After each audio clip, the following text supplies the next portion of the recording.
हर हर महादेव, जय भोलेनाथ। दोस्तों आज के वीडियो में हम लोग सुनेंगे श्रावण मास महात्म्य 21वां अध्याय। इसमें हम लोग सुनेंगे श्रावण पूर्णिमा पर किए जाने वाले कृत्यों का संक्षिप्त वर्णन तथा रक्षाबंधन की कथा।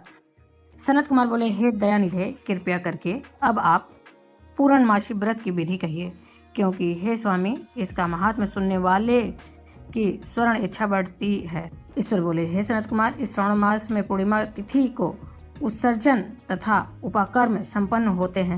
पौष के पूर्णिमा तथा माघ की पूर्णिमा तिथि उत्सर्जन कृत्य के लिए होती है, अथवा उत्सर्जन कृत्य हेतु पौष की प्रतिपदा अथवा माघ की प्रतिपदा तिथि निहित है, अथवा रोहिणी नामक नक्षत्र उत्सर्जन कृत्य के लिए प्रशस्त होता है, अथवा अन्य कालों में भी अपनी अपनी शाखा के अनुसार उत्सर्जन तथा उपाकर्म दोनों का साथ साथ करना उचित माना गया है। अतः श्रावण मास की पूर्णिमा को उत्सर्जन कृत्य प्रशस्त होता है। साथ ही ऋग्वेदियों के लिए उपाकर्म हेतु श्रवण नक्षत्र होना चाहिए। चतुर्दशी पूर्णिमा अथवा प्रतिपदा तिथि में जिस दिन श्रवण नक्षत्र हो उसी दिन ऋग्वेदियों को उपाकर्म करना चाहिए। यजुर्वेदियों का उपाकर्म पूर्णिमा में और सामवेदियों का उपाकर्म हस्त नक्षत्र में होना चाहिए। शुक्र तथा गुरु के अस्तकाल में भी सुखपूर्वक उपाकर्म करना चाहिए, किंतु इस काल में इसका प्रारंभ पहले नहीं होना चाहिए, ऐसा शास्त्रविदों का मानना है। ग्रहण तथा संक्रांति के दूषित काल के अंतर्गत ही इसे करना चाहिए। हस्त नक्षत्र युक्त पंचमी तिथि में अथवा भाद्रपद पूर्णिमा तिथि में उपाकर्म करें। अपने अपने गुह्य सूत्र के अनुसार उत्सर्जन तथा उपाकर्म करें। अधिक मास आने पर इसे शुद्ध मास में करना चाहिए। ये दोनों कर्म आवश्यक है, अतः प्रत्येक वर्ष इन्हें नियम पूर्वक करना चाहिए। उपाकर्म की समाप्ति पर द्विजातियों के विद्यमान रहने पर स्त्रियों को सभा में सभादीप निवेदन करना चाहिए। उस दीपक को आचार्य ग्रहण करे तथा किसी अन्य ब्राह्मण को प्रदान करे। दीपक की विधि इस प्रकार है। सुवर्ण, चांदी अथवा तांबे के पात्र में सेर भर गेहूं भरकर गेहूं के आटे का दीपक बनाकर उसमें उस दीपक को जलाएं। वह दीपक घी से अथवा तेल से भरा हो और 3 बत्तियों से युक्त हो।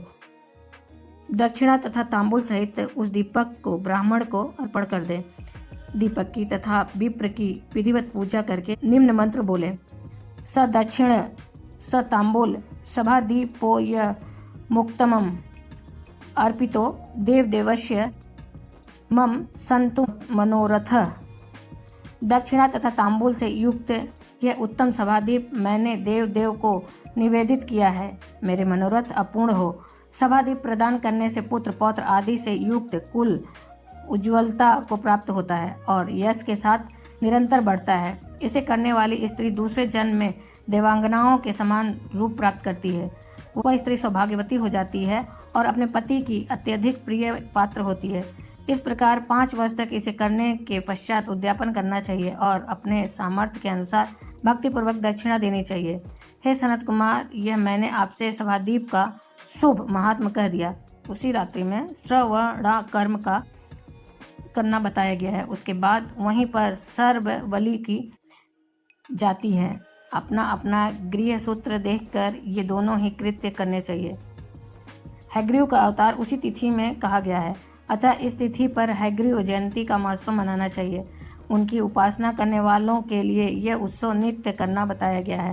श्रावण पूर्णिमा के दिन श्रवण नक्षत्र में भगवान श्री हरि हैग्रीव के रूप में प्रकट हुए और सर्वप्रथम उन्होंने सभी पापों का नाश करने वाले सामवेद का गान किया। उन्होंने सिंधु और बीतस्ता नदियों के संगम स्थान में श्रवण नक्षत्र में जन्म लिया था। अतः श्रावणी के दिन वहाँ स्नान करना सभी मनोरथों को पूर्ण करने वाला होता है। उस दिन वहाँ श्रांग, धनुष, चक्र तथा गदा धारण करने वाले विष्णु की विधिवत पूजा करें। इसके बाद सामगान का श्रवण करें, ब्राह्मणों की हर प्रकार से पूजा करें और अपने बंधु बांधवों के साथ वहाँ क्रीड़ा करें तथा भोजन करें।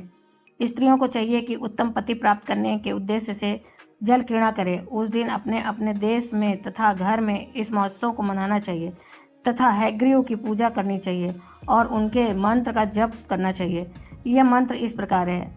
आदि में प्रणव तथा उसके बाद नमः शब्द लगाकर बाद में भगवते धर्माय जोड़कर उसके भी बाद आत्मविशोधन शब्द की चतुर्थी विभक्ति आत्मविशोधनाय लगानी चाहिए। पुनः अंत में नमः शब्द प्रयुक्त करने से 18 अक्षरों वाला ओम नमो भगवते धर्माय आत्मविशोधनाय नमः मंत्र बनता है। यह मंत्र सभी सिद्धियां प्रदान करने वाला और 6 प्रयोगों को सिद्ध करने वाला है। इस मंत्र का पूर्ण चरण 18 लाख अथवा 18,000 जप का है। कलयुग में इसका पुरस्चरण इससे भी 4 गुना जप से होता है। इस प्रकार करने पर हयग्रीव प्रसन्न होकर उत्तम वांछित फल प्रदान करते हैं। इसी पूर्णिमा के दिन रक्षाबंधन मनाया जाता है, जो सभी रोगों को दूर करने वाला तथा सभी अशुभों का नाश करने वाला है। हे मुनिश्रेष्ठ, इसी प्रसंग में एक प्राचीन इतिहास सुनिए। इंद्र की विजय प्राप्ति के लिए इंद्राणी ने जो किया था उसे मैं बता रहा हूँ। पूर्व काल में 12 वर्षों तक देवासुर संग्राम होता रहा। तब इंद्र को थका हुआ देखकर देवी इंद्राणी ने उस सुरेंद्र से कहा, हे देव, आज चतुर्दशी का दिन है, प्रातः होने पर सब ठीक हो जाएगा। मैं रक्षाबंधन अनुष्ठान करूंगी, उससे आप अजय हो जाएंगे। और तब ऐसा कहकर इंद्राणी ने पूर्णमासी के दिन मंगल कार्य संपन्न करके इंद्र के दाहिने हाथ में आनंददायक रक्षा बांध दी।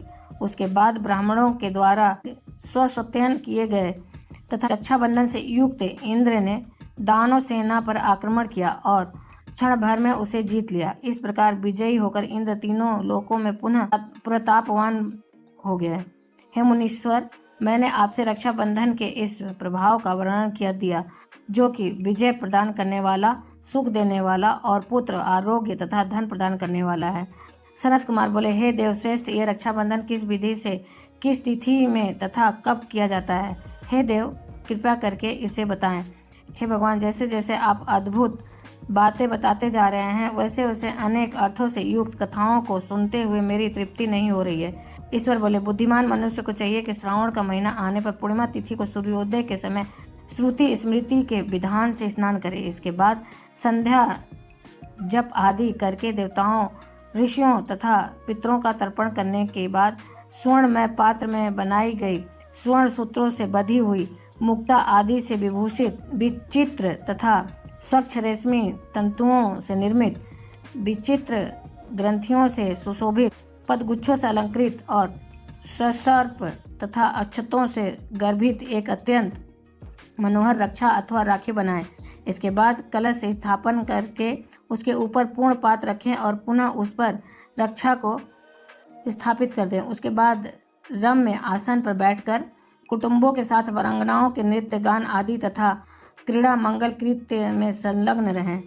इसके बाद यह मंत्र पढ़कर पुरोहित रक्षा बंधन करे। एन बद्धो बलि राजा दानवेंद्रो महाबल तेन त्वामनु बधनामी रक्षे माँ चल।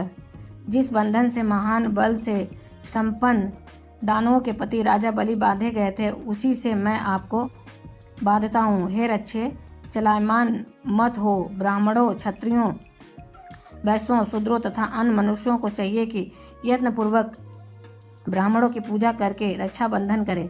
जो इस विधि से रक्षाबंधन करता है वह सभी दोषों से रहित होकर वर्ष भर सुखी रहता है। विधान को जानने वाला जो मनुष्य शुद्ध श्रावण मास में इस रक्षाबंधन अनुष्ठान को करता है, वह पुत्रों, पौत्रों तथा कुटुंबों के साथ, अपने सहजनों के साथ 1 वर्ष भर अत्यंत सुख से रहता है। उत्तम व्रत करने वालों को चाहिए कि भद्रा में रक्षाबंधन न करें, क्योंकि भद्रा में बांधी गई रक्षा विपरीत फल देने वाली होती है।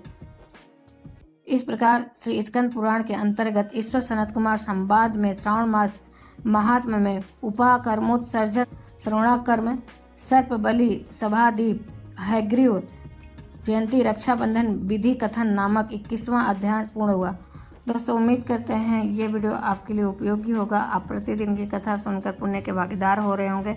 ये कथा आपके लिए तनिक मात्र भी उपयोगी है तो एक छोटा सा लाइक अवश्य करिए। वही हम लोग को ऊर्जा और प्रेरणा देता है नई नई जानकारियों को आप तक पहुंचाने के लिए। आप पहली बार मेरे चैनल पर आए हैं तो मेरे चैनल को सब्सक्राइब करिए, बेल नोटिफिकेशन अवश्य दबाइए, जिससे कि आने वाली वीडियो आपको समय से प्राप्त हो सके। कोई भी प्रश्न या सुझाव तो कमेंट बॉक्स में लिख सकते हैं। दोस्तों, फिर मिलते हैं अगली वीडियो में अगले अध्याय के साथ। तब तक के लिए हर हर महादेव, जय भोलेनाथ। धन्यवाद दोस्तों।